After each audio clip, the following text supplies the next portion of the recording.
வணக்கம் நேயர்களே, தஞ்சாவூர் சமையல் சந்தோஷனே. வாங்க சுழியம் செய்யலாம்.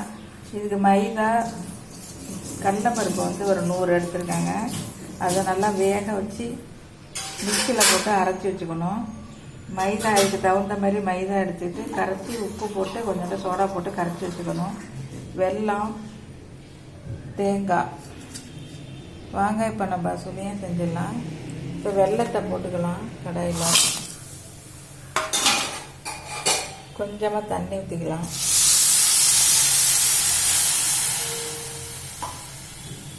வெல்லம் நல்லா கரையட்டுங்க. வெல்லம் நல்லா வந்துருச்சுங்க. இப்போ நம்ம இந்த கடலைப்பருப்பை போட்டுக்கலாம். தேங்காய் 2 ஏலக்காய் நுணுக்கி வச்சிருக்கேன், அதையும் போட்டுக்கலாங்க.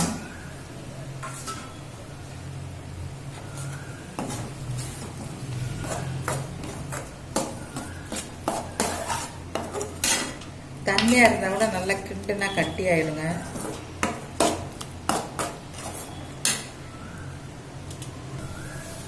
இந்த அளவுக்கு கட்டி ஆகிட்டு பாருங்க. இப்போ நல்லா தண்ணியாக இருக்கும், பயப்பட வேண்டியதில் நல்லா கிண்டுனா கட்டி ஆகிடுங்க. இல்லை ஆறணும்னா நம்ம அதை பால் மாதிரி உருட்டிட்டு வந்துடலாம்.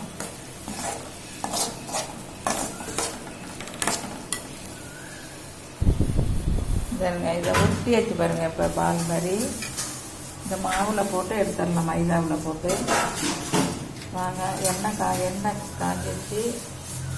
இப்போ போட்டு எடுத்துடலாம்.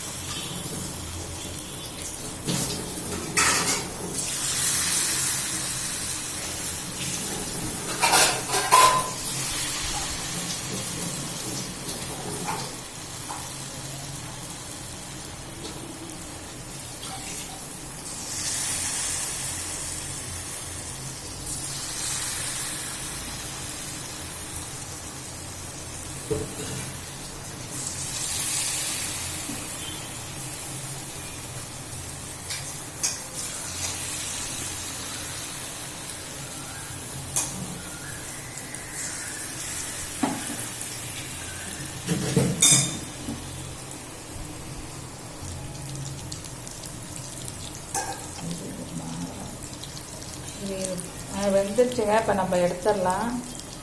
சூப்பராக இருக்கும். நீங்களும் இதேமாரி செஞ்சு பாருங்கள்.